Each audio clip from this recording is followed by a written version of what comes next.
Hello everyone, welcome to Nirja education. હવે મિત્રો, આજે આપણે નવું ચેપ્ટર શીખીશું પાયાના આકારોની સમજૂતી. તો ગયા ચેપ્ટરમાં આપણે શીખ્યા હતા કે ભૂમિતિના પાયાના ખ્યાલો, એટલે કે એવા ટોપિક વિશે શીખ્યા હતા કે જે ટોપિકમાં આપણે ભૂમિતિના વિશે માહિતી આપણને હોવી જરૂરી છે. તો તેના વિશેની આપણે બેઝિકલી માહિતી મેળવી હતી. હવે આપણે આ ચેપ્ટરમાં રેખાખંડ તેમજ તેના માપન વિશેનું શીખીશું. તો સૌપ્રથમ પાયાના આકારોની સમજૂતી એટલે કે જે બેઝિક જે આકાર હોય તેના વિશેની સમજૂતી મેળવીશું. એમાં છે ટોપિક નંબર 1, રેખાખંડનું માપન. તો રેખાખંડ એટલે શું, તેને કેવી રીતે દર્શાવી શકાય, તેના વિશે આપણે પહેલાં શીખી ગયા છીએ. હવે આપણે આ ચેપ્ટરમાં રેખાખંડનું માપન કરવાનું છે. તો અહીં આપણને રેખાખંડ AB દર્શાવેલ છે. આ રેખાખંડ AB એ રેખાનો ચોક્કસ ભાગ છે. તે આપણે શીખ્યા હતા કે રેખાખંડ એ રેખાનો ચોક્કસ ભાગ છે. તેથી રેખાખંડનું માપન શક્ય બને છે.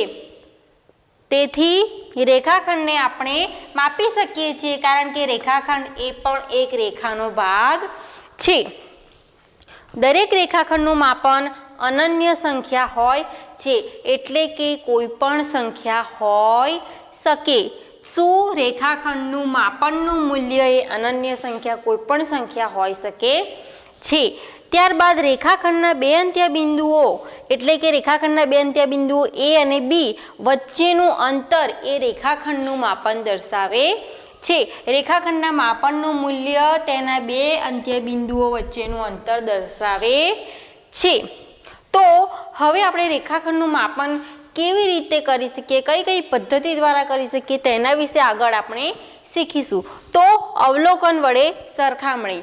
તો સૌપ્રથમ પદ્ધતિ છે અવલોકન, એટલે કે આપણને કોઈ પણ બે રેખાખંડ આપેલ હોય અને તેનું આપણે સીધી રીતે અવલોકન કરવાનું છે, આપણા અનુમાન દ્વારા અવલોકન કરવાનું છે. તો અવલોકન કરવાનું છે. આપણને અહીં બે રેખાખંડ AB અને રેખાખંડ CD આપેલ છે. તો આપણે અહીં જોઈ શકીએ છીએ કે રેખાખંડ AB એ રેખાખંડ CD કરતાં લાંબો છે.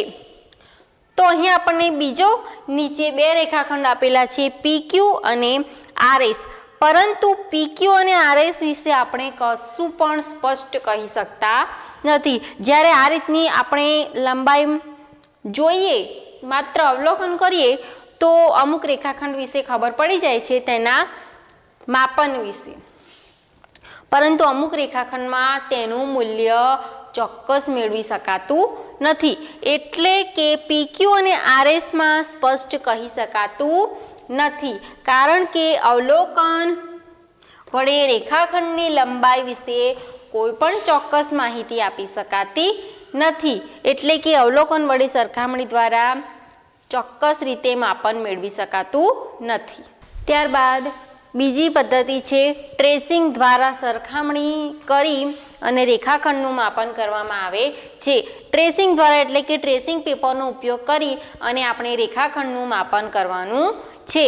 તો મિત્રો, સૌપ્રથમ આપણને રેખાખંડ AB આપેલ છે, તો તેના ઉપર ટ્રેસિંગ પેપર મૂકવામાં આવે છે અને ટ્રેસિંગ પેપર ઉપર અહીંયાથી તેના બે અંત્ય બિંદુ, એક બિંદુથી બીજા અંત્ય બિંદુ સુધી રેખા દોરવામાં આવે છે. ત્યારબાદ આ દોરેલ ટ્રેસિંગ પેપરને બીજા રેખાખંડ ઉપર મૂકવામાં આવે છે અને જોવામાં આવે છે કે કયા રેખાખંડનું માપ વધારે છે અને કયા રેખાખંડનું માપ ઓછું છે. તો ટ્રેસિંગ પેપર મૂકતા આપણને ABની લંબાઈ વધુ મળે છે, જ્યારે રેખાખંડ CDની લંબાઈ આપણને ઓછી મળે છે.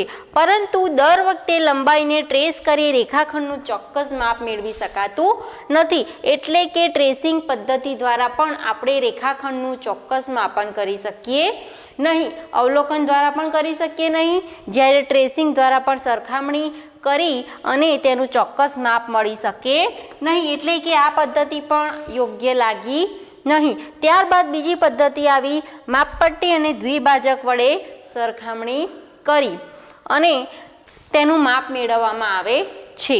તો તે માટે માપપટ્ટીનો આપણે જાણીએ છીએ કે શૂન્ય જે ભાગ છે તે શરૂઆતના એક અંત્યબિંદુ ઉપર મૂકવામાં આવે છે અને ત્યાંથી સ્ટાર્ટ કરી અને બીજા અંત્યબિંદુ એટલે કે રેખાખંડના બે અંત્યબિંદુ વચ્ચેનું અંતર તેનું માપ દર્શાવે છે. આપણે આગળ જોયું તેવી જ રીતે આપણે જો બિંદુ એ ને શૂન્ય ઉપર મૂકીએ અને બિંદુ બી એટલે કે એ થી બી સુધીનું અંતર આપણે જો મેળવીએ તો આપણને એબી સુધીનું રેખાખંડ એબીનું માપ આપણને 5.8 સેન્ટીમીટર મળે છે અને સીડીનું માપ આપણને તેનાથી ઓછું મળે છે. એટલે કે રેખાખંડ સીડીનું માપ આપણને રેખાખંડ એબીના માપથી ઓછું મળે છે.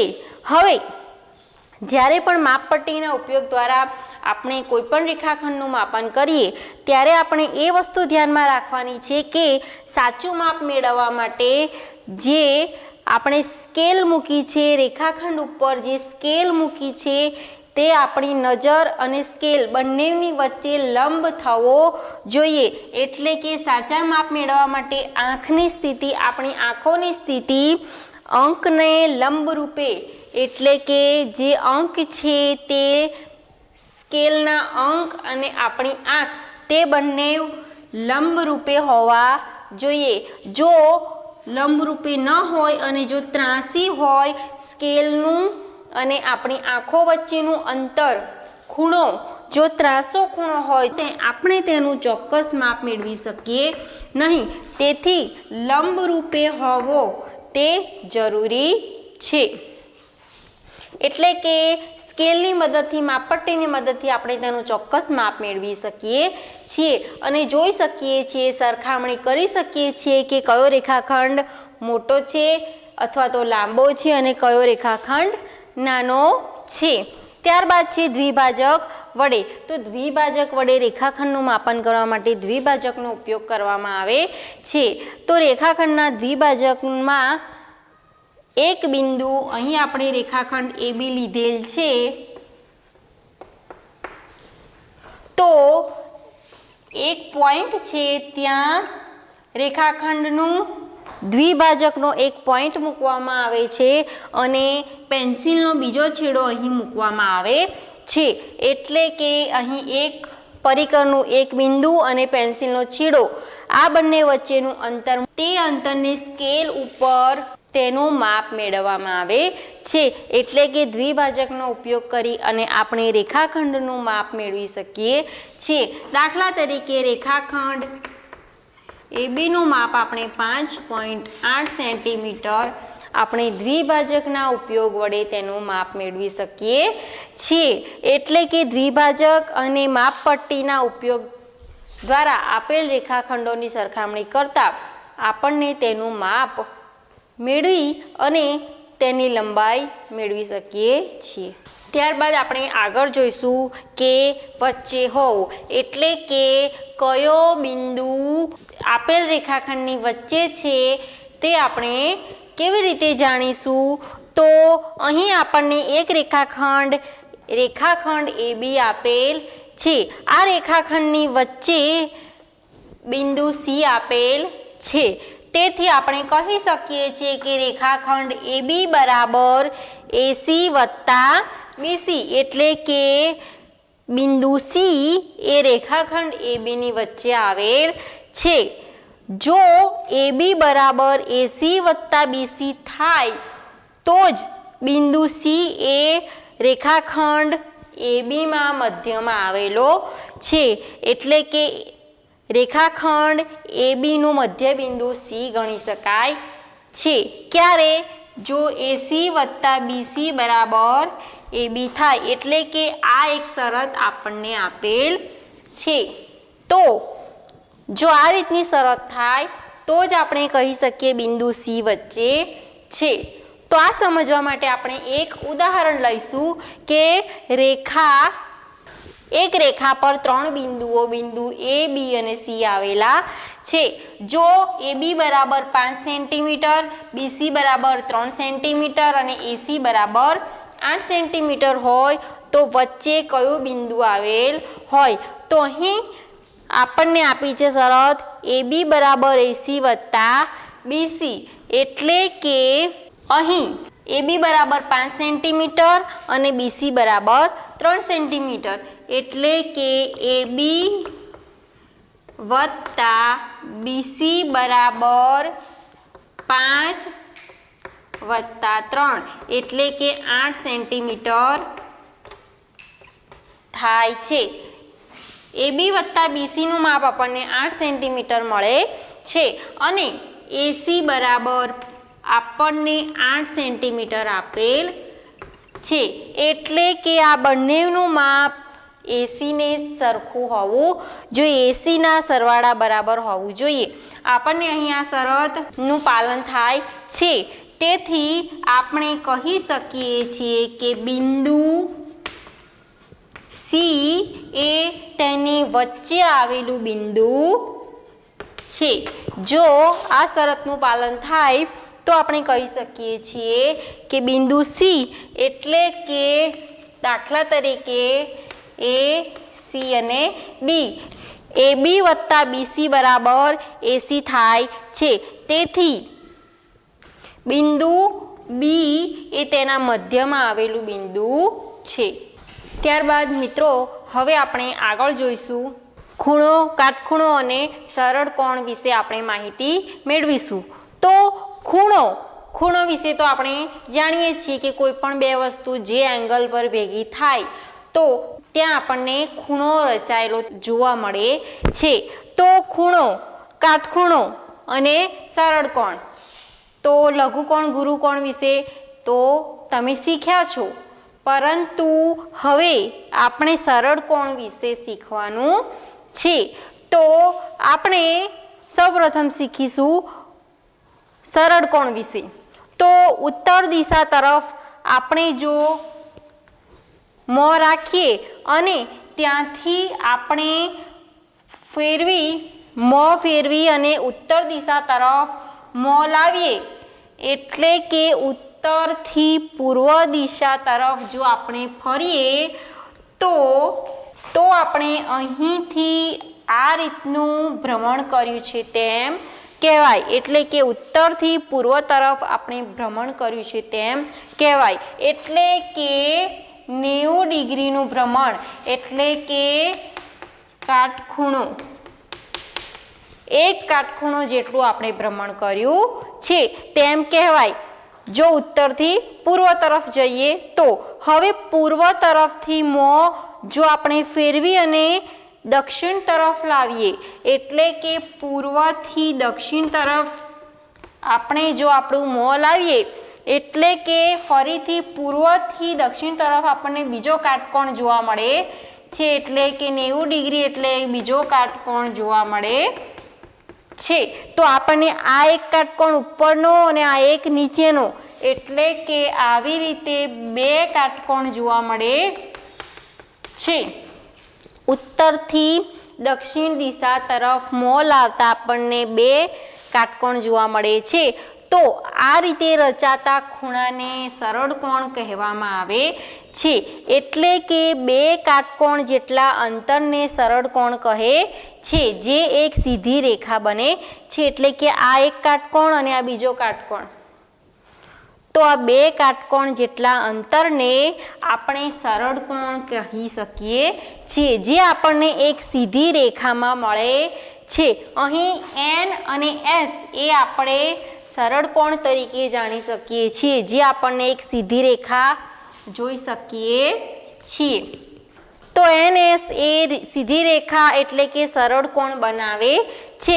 આમ સરળ કોણ એટલે કે બે કાટખૂણા બરાબર આપણને તેનું માપ મળે છે. હવે ત્યારબાદ આપણે આગળ જોઈશું સંપૂર્ણ ખૂણો. તો આપણે અહીં જોયું ખૂણો 90 ડિગ્રી એટલે કે ખૂણો, ત્યારબાદ જોયું સરળ કોણ એટલે કે બે કાટકોણ ભેગા થઈને સરળ કોણ બનાવે છે, અને સંપૂર્ણ ખૂણો એટલે કે આ ખૂણો આપણે પૂર્ણ કરવાનો છે. તો બે સરળ કોણ જેટલું ફરવાથી અથવા તો ચાર કાટખૂણા ફરવાથી એક આંટો પૂર્ણ થાય અને મૂળ સ્થિતિ મળે તો આ આંટાને પરિભ્રમણ અને આ ખૂણાને સંપૂર્ણ ખૂણો કહેવાય છે. હવે દક્ષિણ દિશા તરફથી ફરતા ફરતા આપણે જો પશ્ચિમ દિશા તરફ મોં લાવીએ તો આપણને આ ત્રીજો કાટખૂણો જોવા મળે છે દક્ષિણથી પશ્ચિમ તરફ, અને પશ્ચિમથી ફરીથી આપણે ઉત્તર તરફ આપણે આપણું મોં લાવીએ એટલે કે મૂળ સ્થિતિમાં આપણે આપણું મોં લાવીએ એટલે કે 4 નંબરનો કાટખૂણો પણ આપણે પૂર્ણ કરીએ તો આપણને આખું એક રાઉન્ડ પૂર્ણ થયેલું જોવા મળે છે.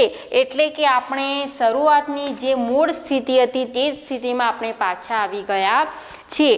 તો એક ઉત્તરના પરિભ્રમણથી પરિભ્રમણ કરી ત્યારબાદ ફરીથી મૂળ સ્થિતિ આપણે પ્રાપ્ત કરીએ છીએ. તો આપણે મિત્રો અહીં જોયું 1 નંબરનો કાટકોણ, બીજા નંબરનો, ત્રીજા નંબરનો અને 4 નંબરનો, તો 4 કાટકોણ અહીં ભેગા થઈ અને આપણે ફરીથી ઉત્તરમાં મોં લાવીએ તો આપણને મૂળ સ્થિતિ પ્રાપ્ત થાય અને ત્યારબાદ આપણને જે ખૂણો મળે છે, જે રાઉન્ડ મળે છે, આ ભ્રમણને પરિભ્રમણ કહેવામાં આવે છે. જ્યારે આ ચારેય કાટખૂણોનો સરવાળાને આપણે સંપૂર્ણ ખૂણો કહી શકીએ છીએ. એટલે કે બે સરળ કોણ મિત્રો અહીં જોઈ શકીએ છીએ, આ એક સરળ કોણ અને આ બીજો સરળ કોણ આપણે અહીં પિંક કલરથી મેં દર્શાવ્યું છે. આ એક સરળ કોણ છે અને આ બીજા નંબરનો સરળ કોણ આપણે જોઈ શકીએ છીએ. એટલે કે 4 કાટખૂણા, 2 સરળ કોણ મળી અને એક સંપૂર્ણ ખૂણો મળે છે. તો 4 કાટખૂણા જેટલું ફરવાથી એક આંટો પૂર્ણ થાય છે અને મૂળ સ્થિતિ મળે છે. ફરીથી ઉત્તરમાં આપણે આવી જઈએ છીએ. તો આ આંટાને પરિભ્રમણ, આ આંટો જે સંપૂર્ણ થયો તે આંટાને પરિભ્રમણ અને જે આપણને ખૂણાનું માપ મળે છે તેને સંપૂર્ણ ખૂણો કહેવામાં આવે છે. તો મિત્રો આપણે અહીં જોઈ શકીએ છીએ એક પરિભ્રમણ આપણે પૂર્ણ કરતા 2 સરળ કોણ મળે છે. એટલે કે આ એક સરળ કોણ અને આ બીજું સરળ કોણ ખૂણો મળે છે. તો એક પરિભ્રમણ બરાબર 2 સરળ કોણ અને 4 કાટખૂણા, 1, 2, 3 અને 4 કાટખૂણા આપણને પ્રાપ્ત થાય છે. ત્યારબાદ મિત્રો આપણને ઘડિયાળમાં પણ આ પ્રકારના ખૂણાઓ જોવા મળે છે. તો મિત્રો જ્યારે 12 વાગ્યા હોય ત્યારબાદ 12 પરથી 3 વાગે ત્યારે એક કાટખૂણો પૂર્ણ થયેલ જોવા મળે છે. એટલે કે આપણને એક કાટકોણ અહીં જોવા મળે છે. ત્યારબાદ જો 6 વાગે તો આપણને 2 કાટકોણ પૂર્ણ થયેલા, આ 1 નંબર અને બીજા નંબરનું 2 કાટકોણ અને એક સરળ કોણ પૂર્ણ થયેલ જોવા મળે છે. હવે જો 9 વાગે તો 3 કાટકોણ પૂર્ણ થયેલ જોવા મળે છે અને ફરીથી જ્યારે 12 વાગે છે ત્યારે એક સંપૂર્ણ ખૂણો પૂર્ણ થાય છે અને 4 કાટકોણ પૂર્ણ થાય છે, જ્યારે 2 સરળ કોણ પૂર્ણ થાય છે. 1/4 ભાગનો ખૂણો પૂર્ણ થતાં આપણને 3 વાગેલા જોવા મળે છે. અડધો કાંટો એટલે કે 1/2 ભાગનો આંટો પૂર્ણ થતાં, એક આંટાનો 1/2 ભાગનો આંટો પૂર્ણ થતાં આપણને એક સરળ કોણ પૂર્ણ થયેલ જોવા મળે છે. જ્યારે એક આખો આંટો પૂર્ણ થાય ત્યારે આપણને એક સંપૂર્ણ ખૂણો મળે છે. તેથી આપણે ઘડિયાળના કાંટામાં પણ આ પ્રકારના ખૂણાઓનું વર્ગીકરણ કરી શકીએ છીએ. ત્યારબાદ મિત્રો આગળ આપણે જોઈશું ખૂણો માપવો. એટલે આપણને કોઈ પણ ખૂણો આપેલ હોય તો તે ખૂણો આપણે કેવી રીતે માપવાનો તે આપણે આ ટોપિકમાં શીખીશું. તો ખૂણો માપવા માટે કોણ માપકનો ઉપયોગ થાય છે. તો કોણ માપકની વક્રધરી પર આપેલા ખૂણાનું માપ પરથી આપણે આપેલા ખૂણાનું માપ મેળવી શકીએ છીએ. તો સૌપ્રથમ આપણને આ રીતનું એક કોણ માપક આપેલું હોય છે. તો તે કોણ માપકમાં એક 0 થી 180 નું માપ અને આ બાજુથી 0 થી 180 તેમ બે માપ આપેલા હોય છે અને વચ્ચે આપણને 90 ડિગ્રી એટલે કે કાટકોણનું માપ જોવા મળે છે. આપણે તેની ઉપર રહેલા ખૂણાના માપ ઉપરથી આપણે ખૂણાનું માપ મેળવી શકીએ છીએ. તો તેને આ વક્રધરીના 0 થી 180 એટલે કે 180 એક સરખા ભાગ કરેલા હોય છે. આ દરેક ભાગ તેનું 1 ડિગ્રી 1 અંશનું માપ દર્શાવે છે એટલે કે 1 અંશ ખૂણાનું માપ દર્શાવે છે. તેની સીધી ધારનો મધ્યબિંદુ ખૂણાના શિરોબિંદુ પર આવે તે રીતે ગોઠવવામાં આવે છે. આપણે કોઈ પણ ખૂણાનું માપ શોધવાનું હોય તો જે સીધી રેખા હોય તેનું મધ્યબિંદુ ખૂણાના શિરોબિંદુ પર આવે તે રીતે ગોઠવવામાં આવે છે. દાખલા તરીકે આપણને અહીં એક ખૂણો આપેલ છે, ખૂણો એ બી અને સી, અને આપણે ખૂણો એબીસીનું માપ મેળવવું છે. તો સૌ પ્રથમ બિંદુ બી એ આપેલ ખૂણાનું શિરોબિંદુ છે. તેથી સીધી રેખાનું મધ્યબિંદુ ખૂણાના શિરોબિંદુ પર આવે એટલે કે આ કોણ માપકને અહીં દર્શાવેલી અહીં સીધી રેખા દર્શાવેલી હોય છે. તો સીધી ધારનું મધ્યબિંદુ આ મધ્યબિંદુ અહીં બિંદુ બી ઉપર એટલે કે ખૂણાના શિરોબિંદુ પર આવે તે રીતે ગોઠવવાનું છે. એટલે કે અહીં આપણે આ રીતે કોણ માપક મૂકતા આ રીતે આપણને બિંદુ બી એ તેનું મધ્યબિંદુ અને ખૂણાનું શિરોબિંદુ બંને એક સરખું આવે તે રીતે ગોઠવવાનું છે. ત્યારબાદ વક્ર પર રહેલ બીએનું માપ એટલે કે આ બીએનું માપ દાખલા તરીકે 40 ડિગ્રી આપણને મળે એટલે કે અહીં 0 થી એ સુધીના ખૂણાનું માપ આપણને 40 ડિગ્રી મળે એટલે કે બીએનું માપ આપણને જો 40 ડિગ્રી મળે તો આપણે કહી શકીએ માપ ખૂણો એબીસી બરાબર 40 ડિગ્રી. ડિગ્રી એટલે કે 40 અંશ, અથવા તો માપ ખૂણો સીબીએ બરાબર 40 અંશ, અથવા ખૂણો સાદી ભાષામાં એબીસી બરાબર 40 અંશ છે. તેમ આ ખૂણાનું માપ કોણ માપકની મદદથી તેમાં રહેલા વક્રધરીના ખૂણાના માપ ઉપરથી આપણે તેનું માપ મેળવી શકીએ છીએ. તો મિત્રો, આજનો મારો આ વિડીયો પૂરો થયો. જો તમને મારો વિડીયો ગમ્યો હોય તો લાઈક કરો, શેર કરો અને નિર્જા એજ્યુકેશનને સબસ્ક્રાઈબ કરો. Okay, thank you.